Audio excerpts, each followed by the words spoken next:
Hey everyone, it's Michael Goosebumps fan. Today I'm going to be talking about another thing like Goosebumps. I just uploaded a video talking about the first issue of this, but this is actually Strange Tales issue number 2. Of course, this is way back in the day before it became a Doctor Strange book series, comic series, issue series, whatever you want to call that. This was back in the day when they used to be not Marvel Comics, but Atlas Comics in 1951. And this is an anthology of horror and sci-fi and just fiction like that. There's always one written horror story in there that's literally like 2 pages long, maybe a half a page, something like that, actually written out. I enjoy this immensely. So far, I think I've read about 5 or 6 of these issues. A little over half of this volume, this first volume collection that I've enjoyed so much on my Kindle. And I'm really into it, man. It's one of those things like Goosebumps that I just get so sucked into. It just has so many good stories in there, even though there's some that aren't that great. But there's some really, really good ones in here. This second issue, so far, is one of my favorites. Has some of the best stories in it, in my opinion. The first story alone, I think, very well could be my favorite. It's called The Egg. And The Egg is a fantastic, over-the-top, just insane ride. I couldn't recommend enough. Again, these stories are like 6 pages long, and this first story is just a knockout, man. To be the second issue of this series so far at that time, and to be as good as it was. Again, back in those days, they had very cheesy, very silly ways and goofy ways of telling stories. The execution of a lot of the short stories that you'd read back then, the way comics read, like Stan Lee's work, they aren't the best. They're a little over the top. A lot of the time they have exclamation points at the end of every single thought bubble that you read. But one of the best things about this second issue is how great the artwork takes a step up. Now, not all the stories are drawn by the same people, from what I understand, but even in this particular group, it seems like this collection has even better art than what was in the first one, especially this first story, The Egg. This story is so wild. Basically, just a giant egg landed on the planet, and a bunch of scientists go together, especially one who the government's very reluctant to work with. They don't really want to deal with this guy. He's a really, kind of a smart... Well, wait, no, I'm getting confused with another story called The Eye, or whatever. There's actually a bunch of scientists that get together, that are very important people, to go out and try to deal with this egg and see what it is. They're trying to, like, scrape off calcium of the shell and stuff, but all of a sudden this black tar stuff starts coming out of the egg, and it's basically like acid, you know? It's kind of like that stuff the aliens spit out in the Alien films. And if that stuff touches you, you're dissolved, basically. And it doesn't show any of that in the story, but the idea of implying that is so brutal and horrific, and just the story is so insane. I wish I got to read these comics when I was growing up. They would have been so much fun, especially since I was such a big fan of Goosebumps and Tales from the Crypt and Tales from the Dark Side and Twilight Zone and all that. I was obsessed with that stuff when I was a kid. It would have been so great to be able to read these comics when I was a kid if the Kindle had existed. I would have loved this. But anyway, The Egg is a fantastic story. Just the entire panic over that tar spreading out over the entire country and stuff. Again, that's not even a spoiler, that's just the beginning of the story, basically. If that stuff gets to certain areas, it'll kill everything. It'll destroy entire villages and all that. It's insane, and it's fun. It's a really fun story. The finale is fantastic and just wild and crazy. And not in a bad way, like a really fun, like Hollywood blockbuster summertime movie type thing. It's just a really fun thing. I would love to see this series get adapted to you know, like a movie for modern day and have this story adapted in that anthology film. That would be awesome. It would be so cool. If I had to rate The Egg on a 5-star basis, it'd easily be a 5 out of 5 stars. It's so good. I love it to death. One of my favorite stories ever. And pretty early on in this book... Oh, wait. I think I got confused for a second there. No, I was right. Now, the second story in the book is actually weird. This is the written story. Of course, it's called Fear is Your Fortune. Like I said, they end up just kind of, every once in a while in these books, or every single issue that I've read so far, they drop in just a written novel, short story type thing. Might be like 2 pages long, written like a newspaper article type thing, or like a magazine. And this one's divided up, though. It's not like the previous issue, where you'd have it all in 2 pages, and it's done. It's like you get the first page of the story, and then it just stops. It's interrupted with an entire another storyline, you know, like not written out, like another comic era, like a new story. And then you finish the story you were reading, Fear is Your Fortune, after you finish that next story. But Fear is Your Fortune is pretty good, too. I enjoyed it. Essentially, a guy is hanging out at a carnival. He doesn't really like people. He doesn't really like carnivals or anything like that. He just kind of wants to stay away. He goes to talk to a fortune teller, of all people. and has a really interesting experience with her. She tells him some pretty shocking things. And he's also waiting on somebody else to show up that he's trying to meet too. And that story took kind of a surprising turn. It's not my favorite, but it's pretty good. I enjoyed it. For how short it is, being like a couple of pages long, it's pretty decent. But like I said, I hate the fact that they split it up. I think they should have been... I thought my Kindle was like trying to say that I talked to it or something. Sorry about that. It's like they try to assume that you shouldn't have the 2 pages together. It kind of annoys me when that happens, when they divide a story up like that. So I think it should have been together, page to page, you know, left and right pages. Anyway, when it comes to Fear Is Your Fortune on a 5-star basis, I'd probably give this about a 3 out of 5 stars. Pretty good story. I enjoyed it. It's like a high 3 out of 5, but still a 3 out of 5 nonetheless.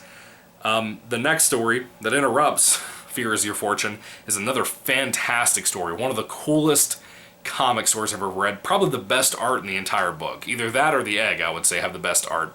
This story is called Trapped in the Tomb. And yeah, you have like floating heads and stuff. The art might not look that good from where I'm angling this to you, and it's like contrast of this light to my room's lighting. But Trapped in the Tomb is such a good story. Essentially a man has a really hard time dealing with people and life and stuff. He just wants to have getaways, but his friend, who's a genius older guy, invents this machine he asks the main character guy to hold on to for a little bit. And the main character guy messes with the machine, and basically what it can do is like transport your mind out of your body. Like, let's say that your wife is angry at you and she's like yelling at you and ranting at you. Let's say you don't want to hear it. So you just turn the machine on and it like takes your mind to some other place, like you get to live in another paradise. I think it's physically, you know, like you get to go to Hawaii and just physically be there. I'm not entirely sure if it's just like in your head or outside. I don't remember exactly what it was. It's been a while since I've read this second issue of this book. But fantastic story. I really, really, really like the story. I think it has such a cool concept. Again, more of a sci-fi feel than an actual horror story type feel. But it was pretty cool. I dug it a lot. I thought it was really neat. If I had to rate Trapped in the Tomb on a 5-star basis, it'd probably be a 5 out of 5. Which, so would The Egg. I don't know if I said The Egg, my rating for that. It'd be a 5 out of 5, just in case I forgot. Yeah, Trapped in the Tomb. The next story is called The Pin. And this one's pretty wild. Of course, you see a baby there holding a sharp pin, like a safety pin, and attacking this man. It doesn't necessarily go that way. That's the thing, too. These are kind of like Goosebumps covers. Sometimes you get a Goosebumps cover that looks like it's going to be one story, and then the story itself is something completely different. Basically, instead of a baby chasing a man with a pin, this is a really wild story, another really good one that I like a lot. One of the best in the collection, I'd say. Not as good as the other ones like The Egg and the recent one I just mentioned, too, but a pretty good one, I would say. Essentially, a man finds a baby at his door, and weird things start happening. Within a matter of days, the baby, like the newborn baby, looks like it's already like a 2-year-old, you know, and it's growing really fast. It's becoming really smart. The thing is reading books on like the 3rd day or like the end of the week that the man has it. It's really weird. Nobody knows why that's happening. The man can't figure out what's going on. But the man also notices, and by the way, he's like 60 or 70, he starts noticing himself that like his hair is coming back, and he's starting to look younger, and we don't really understand what's happening there. I enjoyed the finale a lot. I thought it was really cool. Again, I gave a little bit too much away, but again, these are like 5 and 6 page long stories, so how much can I not give away trying to interest you on the story? But the fact that the man is starting to get younger too, possibly, is pretty interesting as an angle in the story itself. I actually really like the explanation of the story and what the explanation for everything that's happening is by the end. I think it's pretty neat. If I had to rate The Pin on a 5-star basis, I would personally give it a 4 out of 5. I thought it was pretty solid. It was really interesting, really engaging. Again, pretty good art, too, for what this is. Let's see. The next and last story, I believe I'm pretty sure this is the last story. Yeah, this is the last story. It's called The Island of Madness, which this is a ghost person. It looks like they're on Scooby-Doo that's wearing like a sheet, but not really. They're like an actual fog spirit ghost thing attacking this poor man trying to strangle him. But anyway, the story here is that 3 folks, it's 2 guys and a woman, who were on like a speedboat trip. They basically got attacked by a storm out in the middle of the ocean, or the sea or whatever, and they end up getting stranded on this small island. And they end up realizing, one of the guys realizes and tells the other folks, that this is an island where a crazy guy who did experiments and stuff, a scientist if you will, I believe is what he said. Was that what he said? Something like that. Some kind of some kind of guy, but basically this guy that experimented with like mysticism and stuff, and he basically is possessed by a demon, and he goes around like he can shapeshift and stuff, we think, possibly, and he tries to kill people, right, on this island. Seems a little dark to talk about that here on Goosebumps, you know, my channel and stuff.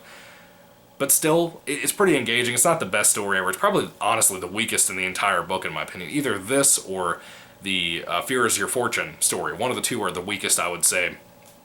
Fear is Your Fortune, I think, is a little bit better than this. The Island of Madness seems like a little bit of just a quick slap-together type thing to try to make some money real quick and just finish up the issue and have the issue be long enough as it is. If I had to rate the Island of Madness, even though the art's pretty good and the story's okay, I'd give this like a 3 out of 5, but it's like lower than Fear is Your Fortune, the carnival story I was just telling you about. But overall, guys, I really like the issue. I think, again, that I think this is better than issue number 1.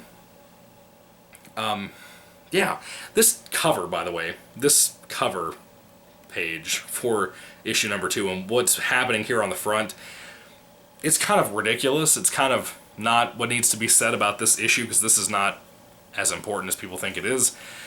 But even so, when it comes to Strange Tales issue number 2, if I had to rate this on a 5-star basis, based around my enjoyment and my overall rating scale for all the other stuff that I had in here, I would easily give this like a 4 out of 5. It has some of the best stories in it.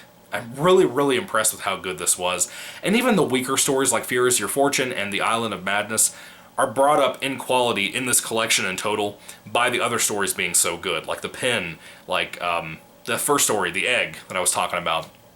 So many good stuff in this issue. Could not recommend this issue enough to you guys if you haven't checked it out before, or just Strange Tales in general. What I'm reading it out of on the Kindle is basically Strange Tales Volume 1, which has like the first 10 issues, I think, collected into one book, about 300 pages or so. I'm really digging it. I couldn't recommend it enough if you guys are big fans of Goosebumps type things, or especially Twilight Zone. Strange Tales feels a lot more like Twilight Zone-y type things, but not as smart, not with a lot of themes and metaphors and stuff. Just kind of fun plot twists and stuff like Goosebumps has. And it's still goofy. It's goofy compared to like something like Twilight Zone that's genuinely like brilliant academia type stuff. But anyway, what are your thoughts on Strange Tales issue number 2? If you've read it, are you going to read it after hearing this video and me talking about it and stuff? I highly recommend it. The Kindle's been really good with the comic books that I read on it as well. I usually like paper more than I do digital, but Kindle helps a lot with comic books, because comic books are expensive, man. Especially stuff like this, like a volume 1 type thing. These compendiums and stuff are ridiculous in price. They could be like $40. You know, for 100 pages, and I'm not paying that. So digital is a great way to go with this. It's like 10 bucks, maybe 15 bucks for this book.